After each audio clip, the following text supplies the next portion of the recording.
नमस्कार।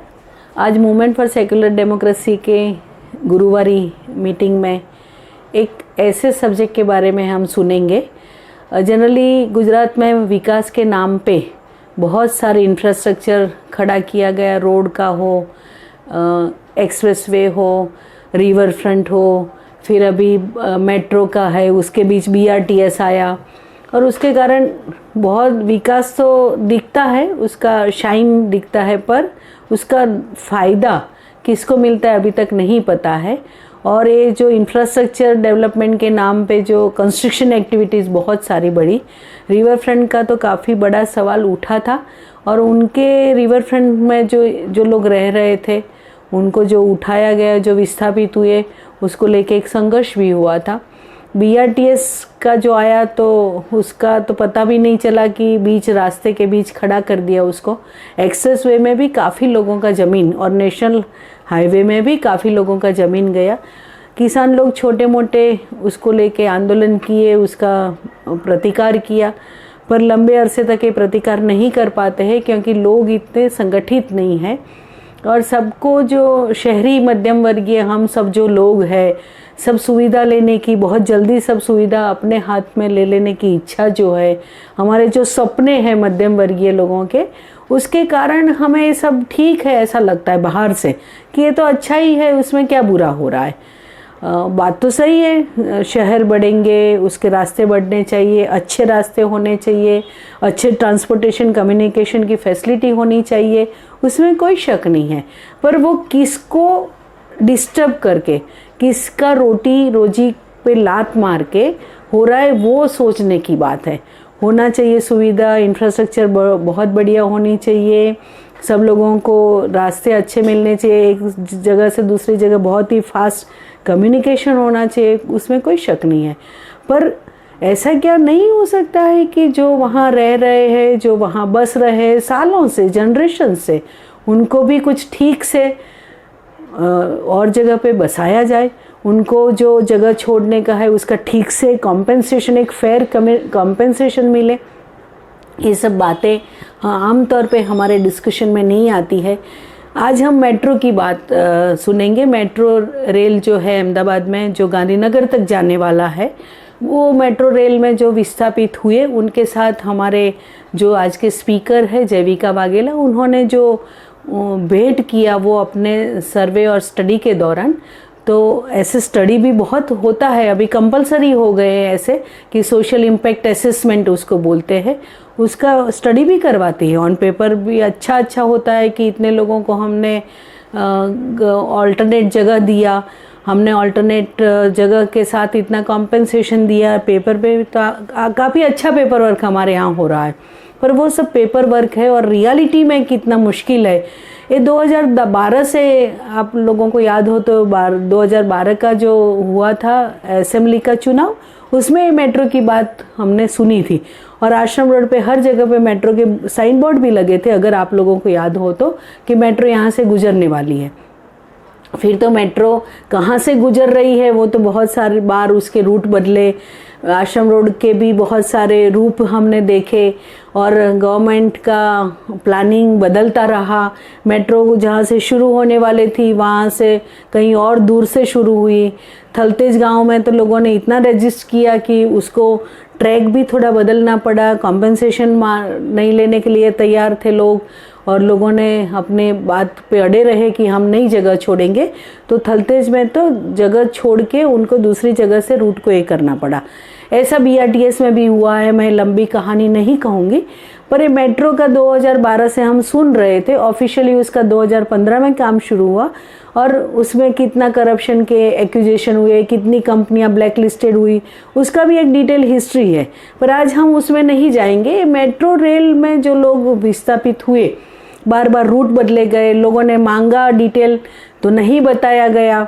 आजकल तो अहमदाबाद में जितने रेलवे क्रॉसिंग है वहाँ अंडरपास बनाने की बात है, मेट्रो को लेके ब्रॉडगेज रेलवे भी पास हो रही है, पर गवर्नमेंट कोई इन्फॉर्मेशन पब्लिक डोमेन में नहीं देती है कि रूट कैसा है। काफ़ी लोगों ने PIL किया था हाई कोर्ट में कि ये हमारी रहने की जगह, हमारे बिजनेस की जगह है उसको डिस्टर्ब कर रहे हैं, हमारी इकोनॉमिक इंटरेस्ट को तकलीफ हो रही है, तब गवर्नमेंट कोर्ट में बताती है कि ना हम तो कुछ ऐसा नहीं करने वाले हैं, ये तो अभी ये बहुत ही जल्दी ये बात बोल रहे हैं, हमने ऐसा कुछ तय नहीं किया है। पर कब तय करते हैं, कैसे तय करते हैं, लोगों को कंसल्ट करते हैं कि नहीं, लोगों की राय लिया जाता है कि नहीं, वो बहुत बड़े सवाल है। और अभी अंडरपास जो हो रहे हैं अहमदाबाद शहर में, वहाँ भी इतना केओस है, लोगों को इतना दिक्कतें हो रही है, इतना ट्रैफिक जाम है। नेहरू ब्रिज का ट्रैफिक जाम, नेहरू ब्रिज बंद होने से ट्रैफिक जाम जो एलिस ब्रिज पे हुआ, उसके तो फोटो हमने 2 दिन से देख रहे हैं अखबार में। उसके कारण पूरा केओस जो है मेट्रो का काम के कारण, हर रास्ते खराब है। पूर्व अहमदाबाद में तो मेट्रो शुरू हो गई है, सिर्फ 4 स्टेशन पे चलती है, और उसमें भी अखबार में आया कि दो स्टेशन के नाम एक जैसे ही है, तो लोग जल्दी उतर भी जाते, पैसे देते पर वहां तक पहुंच नहीं पाते। मतलब ये प्लानिंग का जो जिसको प्लानिंग बोलते हैं, उसमें भी कितना गड़बड़ी है हमारे यहाँ, उसमें भी कितना दिलचोरी है स्टेट की तरफ से, वो हमें पता चलता है। और लोग जानना चाहते, आरटीआई करते, फिर भी इंफॉर्मेशन नहीं दिया जाता है। उसका रूट जो बताया जाता है उससे रूट बदला हुआ होता है। वो किसके कारण बदलते हैं, किसके इंटरेस्ट सर्व करने को या किसको डिस्टर्ब करने के लिए होता है, वो भी आज तक एक मिस्टिसिज्म जैसा वो मिस्ट्री हो जाता है। पर अभी आज हम सुनेंगे, हमारे स्पीकर जयविका वाघेला है, वो मेट्रो रेल का जो विस्थापित हुए हैं उनके साथ उनका जो भेंट हुआ, वो तो अपना एक्सपीरियंस शेयर करेंगे, कुछ फोटोग्राफ्स भी वो दिखाएंगे। तो आप उनको सुनिए और वो फोटोग्राफ्स भी देखिए, तो थोड़ा पता चलेगा कि अहमदाबाद मेट्रो का कितना कैओटिक डेवलपमेंट है, जिसके कारण कितने प्रॉब्लम है, और आम जनता जो है वो कितना मुश्किलें उसका सामना कर रही है। वो बात को ज़रूर सुनिएगा। धन्यवाद।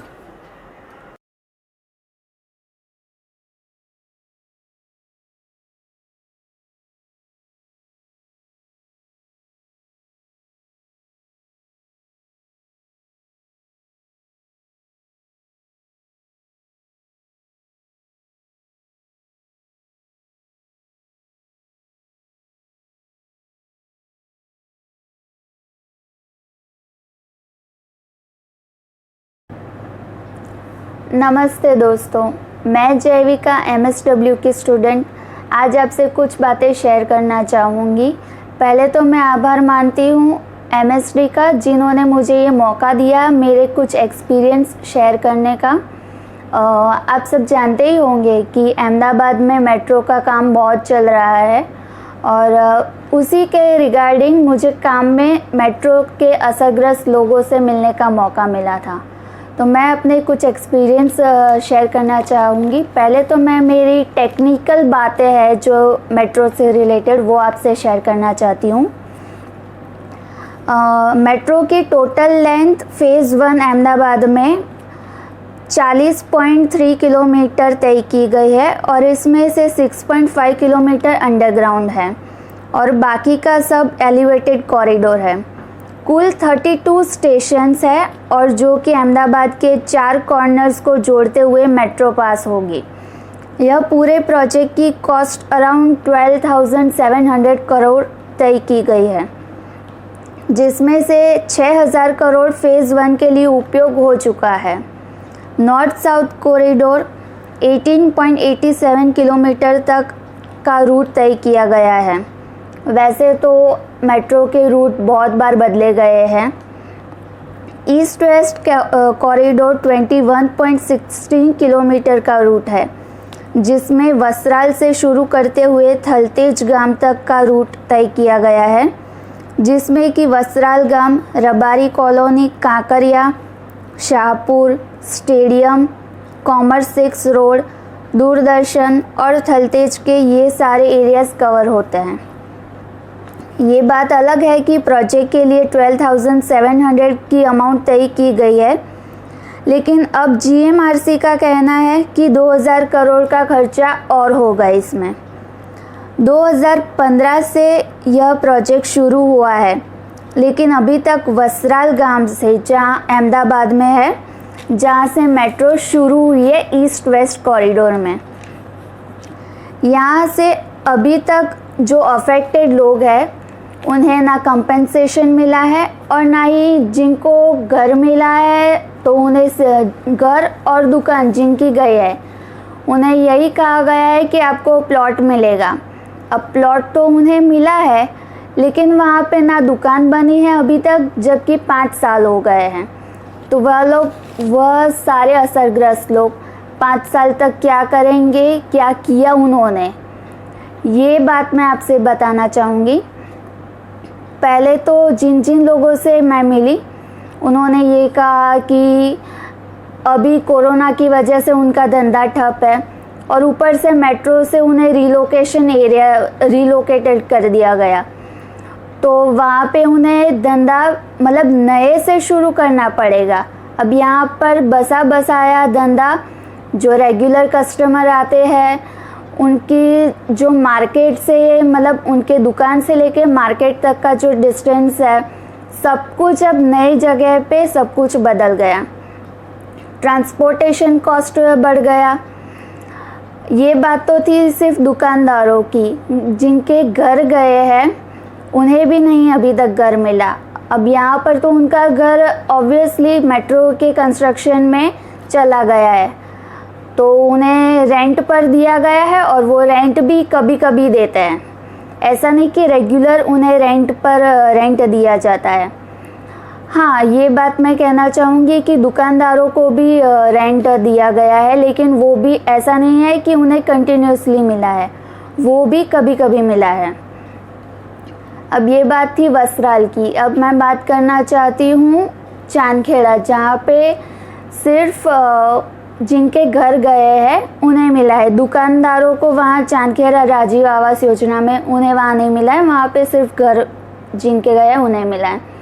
अब वहाँ पर आप देखने जाए तो हम जब भी वहाँ पर गए हैं, हम शाम के 5-6 बजे से पहले घर आ जाते थे, क्योंकि वहाँ पर बहुत ज़्यादा अल्कोहल का बिक्री होती है, वहाँ पर गुंडागर्दी बहुत होती है, तो महिलाएं वहाँ पर खुद को सुरक्षित नहीं फील करती है। दूसरी बात ये कि वहाँ पर जो पानी आता है वो बहुत क्षार वाला आता है, तो अब वहाँ के लोगों की कंप्लेन ये है कि उन्हें पथरी मतलब स्टोन ये सब की बहुत ज़्यादा तकलीफ़ हो रही है। उन्होंने बहुत ज़्यादा बार अप्लाई भी मतलब कंप्लेन भी की है एएमसी में, तो एएमसी वालों का कहना है कि ये हमारे अंडर में नहीं आता है। वो हमें प्रश्न करते हैं कि हम जाए कहाँ पर, क्योंकि मेट्रो में भी वहाँ पर उन्हें मतलब ऑफिसर्स उनके जो भी होते हैं वो बदल जाता है काफ़ी बार, तो जो नए आते हैं वो कहते हैं कि ये हमें नहीं पता है, आप हमसे मत पूछिए, आप जाइए एएमसी में। एएमसी वाले कहते हैं कि ये पूरा जो भी है ये आपका मेट्रो में आता है, तो वो लोग इन सब से बहुत परेशान हैं। अब दूसरी बात ये है कि जिन्हें थलतेज और वस्त्राल पर मिला है घर या दुकान जो भी, उन लोगों का आने जाने का खर्चा इतना ज़्यादा बढ़ गया है कि जितनी उनकी कमाई नहीं होती उससे ज़्यादा उनके खर्च बढ़ गए हैं। अब सीधी सी बात है, यहाँ पर शाहपुर कांकरिया जो सिटी के अंदर आया है वह लोग यहाँ रहते थे, असरग्रस्त जो भी लोग थे। अब वहाँ जाने के बाद उनके काम करने का स्थल है वो दूर हो गया, तो जो ट्रांसपोर्टेशन कॉस्ट है वो बढ़ गया, स्कूल के जो वाहन की फ़ीस होती है वो बढ़ गई। स्कूल अभी तक चालू नहीं हुई है, लेकिन जो भी स्कूल के आने जाने का था वो सीधी बात है अब रहेंगे तो वो लोग यहीं पर। कुछ की ये भी कंप्लेन थी कि हमें यहाँ पर हम कंफर्टेबल नहीं है, हम जहाँ थे हम पुरानी जगह पे ही जाएंगे, भले हम अपने पैसे खर्च करके वहाँ पे रहे, लेकिन हमें यहाँ से मतलब बहुत खर्चा बढ़ गया है। तो जैसे कि फिर वस्त्राल है, थलतेज है, वहाँ पे महिलाएं सब्जियाँ लेने जाती है, उसके दाम भी बहुत ज़्यादा है, वहाँ का मेंटेनेंस का खर्च वो भी बहुत ज़्यादा है, जबकि वो पुराने घरों में रहते थे तो वहाँ पर कोई मेंटेनेंस नहीं था। दूसरी बात मैं ये कहना चाहती हूँ कि इन्होंने किस तरह से कंपनसेशन दिया है मेट्रो में, यही समझ के बाहर है। कभी यहाँ पर मतलब हमने जिन जिन लोगों से बात की है, तो भले ही 2 घर है, जैसे कि बाजू बाजू के 2 घर है, परिवार अलग है। एक परिवार में 6 लोग हैं, दूसरे परिवार में भी 6 लोग हैं। तो जो पहला परिवार है उन्हें 6 के 6 लोगों को, मतलब शादीशुदा 6 के 6 बच्चों को, और वो भी सिर्फ जो मेल मेंबर्स शादीशुदा है उन्हें ही घर मिला है, फीमेल को नहीं मिलता है, क्योंकि उनकी शादी हो गई है तो वो ससुराल जाए, उन्हें यहाँ पे क्या हक है लेने का। जो बाजू का परिवार है उनमें से उन्हें भले ही उनके घर में 6 मेंबर्स है शादीशुदा है, लेकिन उन्हें 6 घर नहीं मिलते हैं, उन्हें 2 ही घर मिलते हैं। और जिन्हें 6 घर मिले भी है शादीशुदा बच्चों को, तो वो भी एक थलतेज है, एक वस्त्राल है, माँ बाप के साथ एक बच्चा होना चाहिए तो वो चांदखेड़ा है, कोई कहीं पे, मतलब उनका परिवार तो यहाँ से वहाँ बिखर गया, जो यहाँ पे साथ रहते थे। ये बात हम समझ सकते हैं कि अभी जो मिला है वो स्पेशियस है, जगह काफ़ी है। पहले वो लोग छोटे में रहते थे, अब बड़ा मकान मिला है, लेकिन बड़े मकान का क्या फ़ायदा, और वहाँ पे रह के करे क्या जब उन्हें वहाँ पे नहीं काम मिल रहा है, उन्हें ना वो अपने बच्चों को संभाल पा रहे। उन्हें जो कंपेंसेशन मिला था वो कंपेंसेशन उनका ख़त्म हो गया है, क्योंकि जो उन्हें नौकरी थी वो भी ये सब खर्चे में चली जाती है। कंपेंसेशन जिनका बाकी बचा हुआ था एज अ सेविंग उन्होंने यूज़ कर दिया है। जो पहले उनकी बचत होती थी अब उनकी बचत भी नहीं होती है।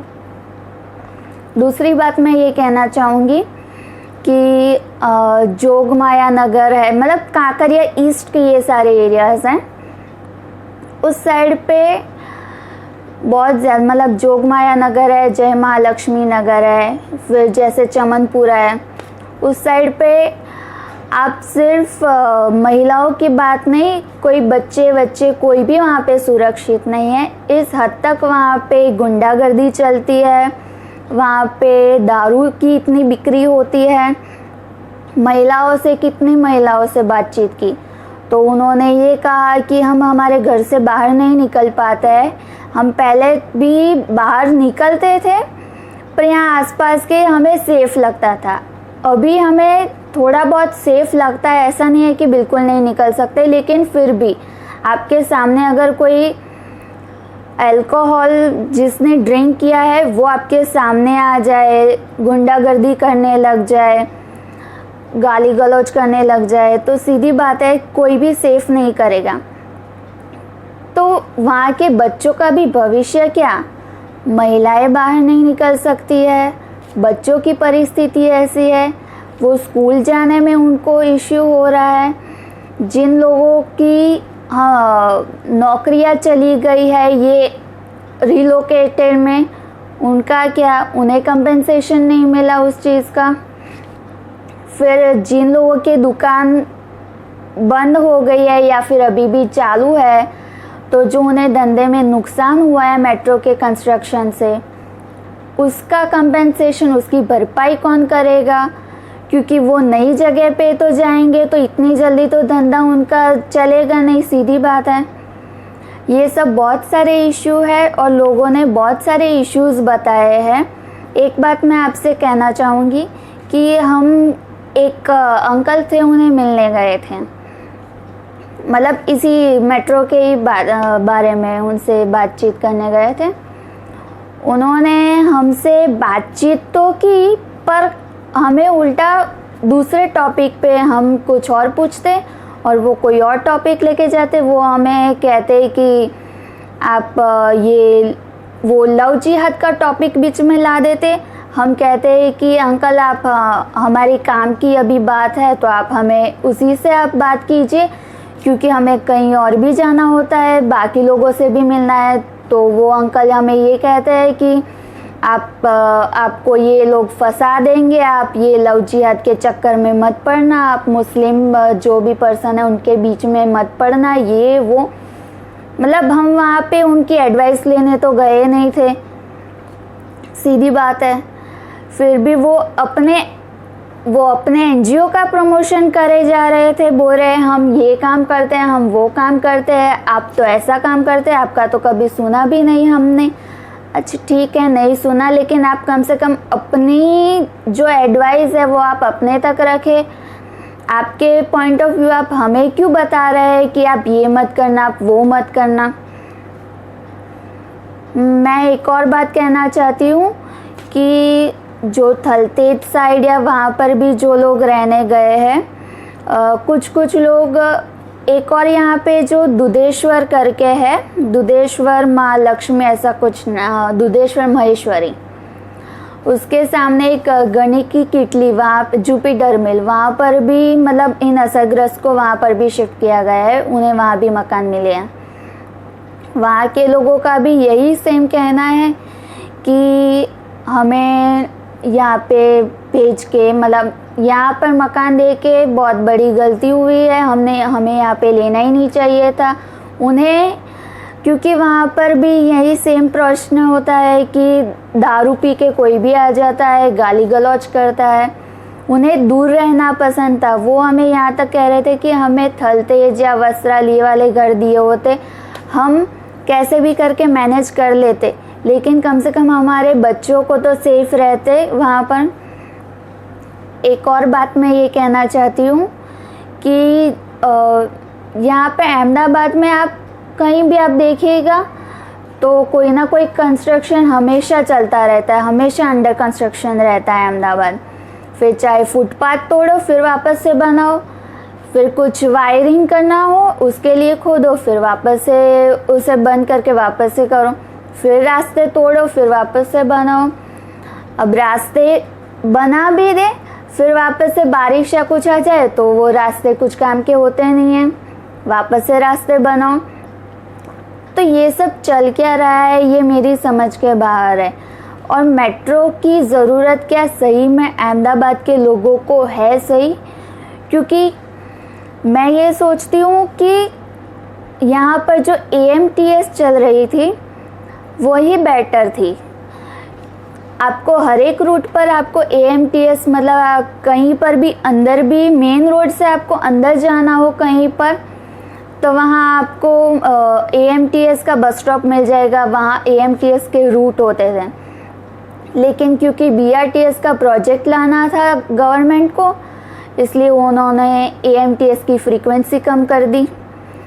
अब AMTS की फ्रीक्वेंसी बंद कर दी, अब BRTS तो सिर्फ मेन रोड पर चलती है, अंदर तो जाती नहीं है कहीं। अब कहीं लोगों को अंदर जाना हो तो वो चल के या ऑटो से जाए, तो फिर वो ट्रांसपोर्ट का सहारा ही क्यों ले, पब्लिक ट्रांसपोर्ट का, जब उन्हें इतना। और सेम चीज़ मेट्रो में हो रही है, एक स्टेशन से दूसरे स्टेशन तक आपको जाना है, बीच में कहीं पे आपका ऑफिस या कुछ है तो आप जाएंगे कैसे, वो भी बड़ा प्रश्न है। आप उतर के वहाँ पे दूसरे स्टेशन से उतर के आप जाएंगे तो ऑटो करना पड़ेगा, ऑटो करेंगे तो उसके भी मतलब अलग चार्जेस हो गए।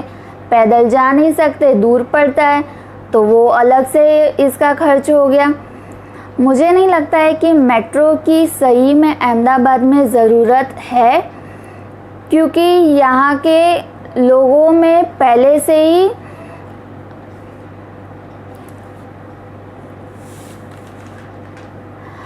मैं ये कहना चाहती हूँ कि यहाँ पर मेट्रो की ज़रूरत नहीं है, क्योंकि मेट्रो के लिए पहले जो बेसिक फैसिलिटीज़ होती है लोगों की, पहले वो तो दे सरकार।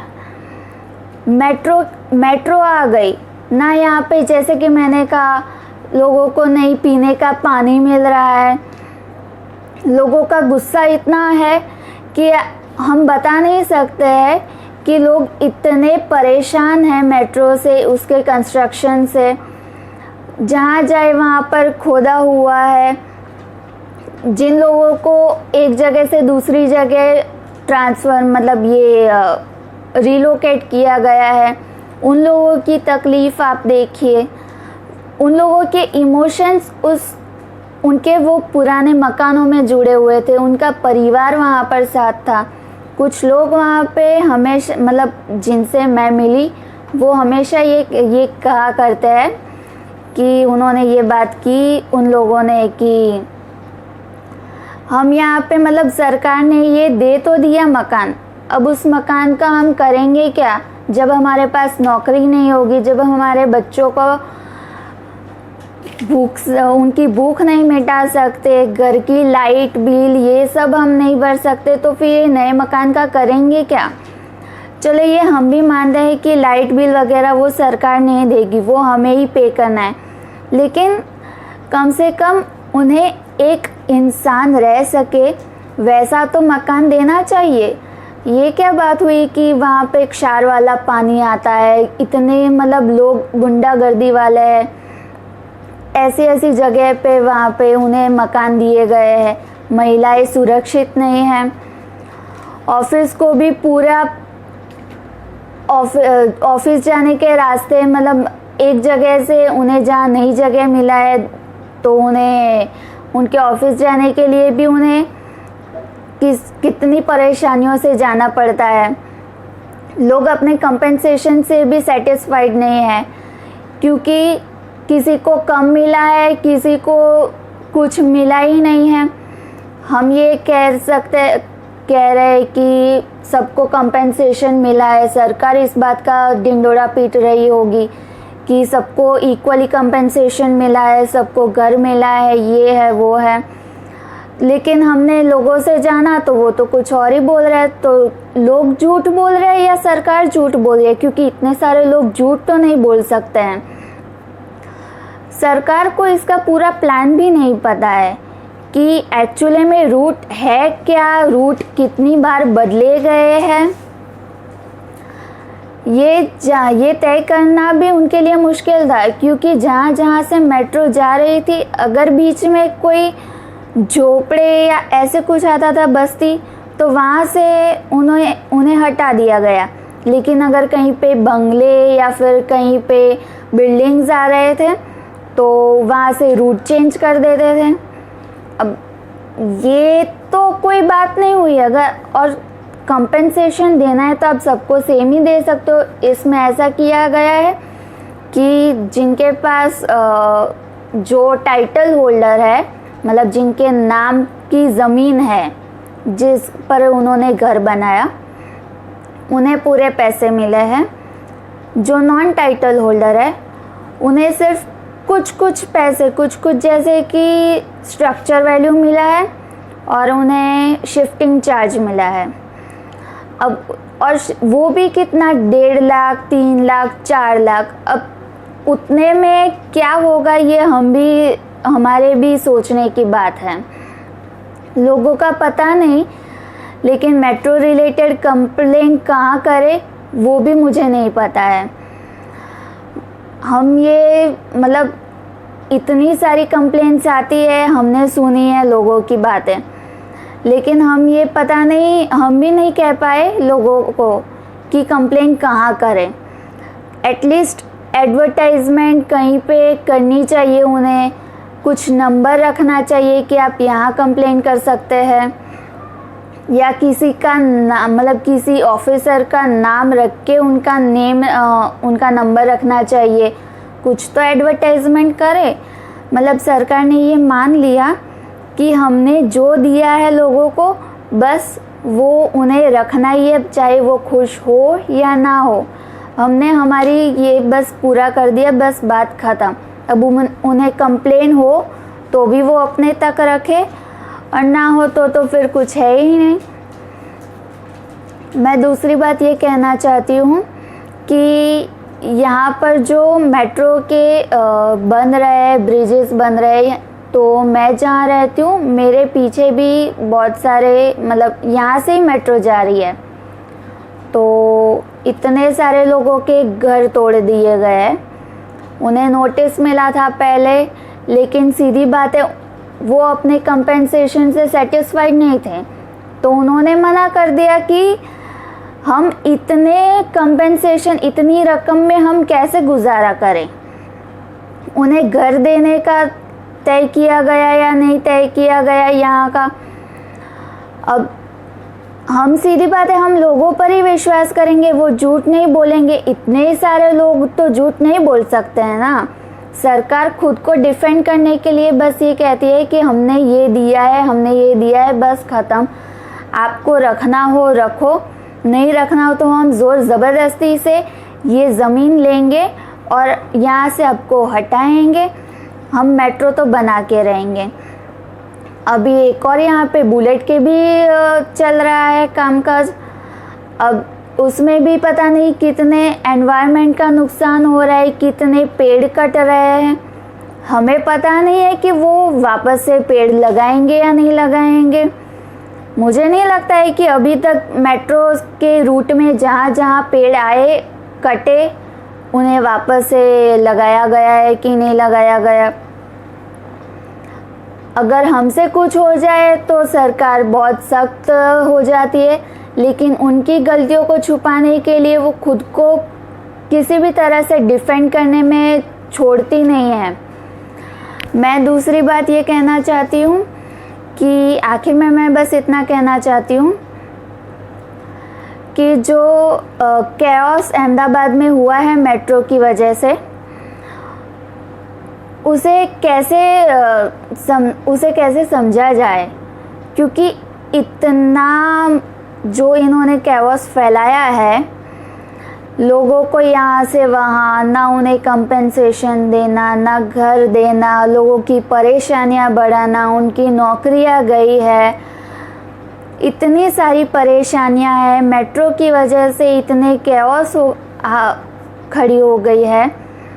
मैं सोचती हूँ कि मेट्रो ना हो तो ज़्यादा बेहतर है और AMTS की फ्रीक्वेंसी को बढ़ाए, पब्लिक ट्रांसपोर्ट को ज़्यादा बढ़ावा दे, उसमें पासेस, फ्री पासेस की सुविधाएं दे लोगों को कि लोग यहाँ से वहाँ खुद से मतलब जा सके। ये वरना लोगों को क्यों शौक थोड़ी होता है कि अपने इतने ये 100 रुपये का पेट्रोल, 100 रुपये पर लीटर पेट्रोल खर्च के वो अपने ऑफिस के या कहीं भी उन्हें जाना हो तो वो जाए। लोगों को शौक तो नहीं होता है। पब्लिक ट्रांसपोर्ट बढ़ाने की बात नहीं करती है सरकार, उन्हें नए नए प्रोजेक्ट्स लाने हैं, लेकिन लोगों का नहीं सोचना है। इसमें पता नहीं किसका ज़्यादा इंटरेस्ट है, क्योंकि लोगों का तो मुझे नहीं लगता है कि लोग इसमें ज़्यादा इंटरेस्टेड है। अगर होता लोगों के हित में ये बात होती तो लोग शायद इतनी कंप्लेन ना कर रहे होते, खुश होते मेट्रो के आने से।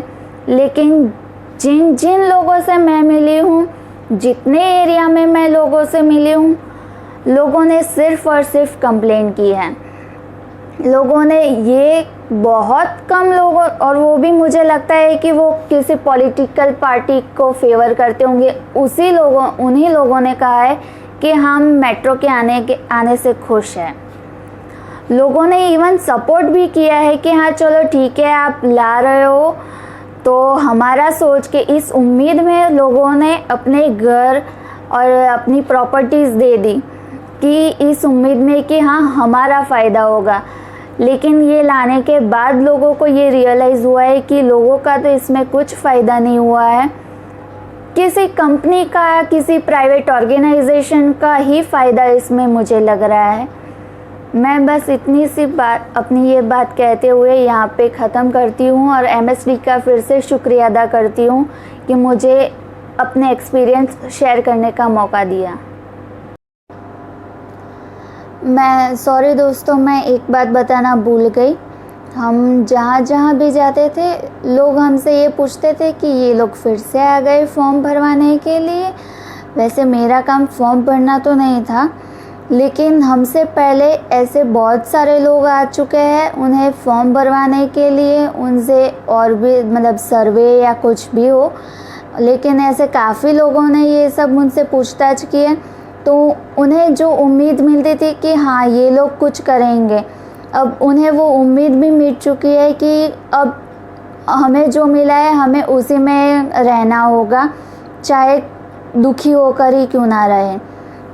मैं इसी से रिलेटेड, जो ये मेट्रो ने जो कैओस फैलाया है अहमदाबाद में, उससे रिलेटेड मैं कुछ फ़ोटो आपके साथ शेयर करना चाहती हूँ। तो मैं बस उसी के लिए आपसे ये कह रही हूँ कि आप ये देखिएगा ज़रूर। मैं ये फ़ोटोज़ आपके साथ शेयर कर रही हूँ।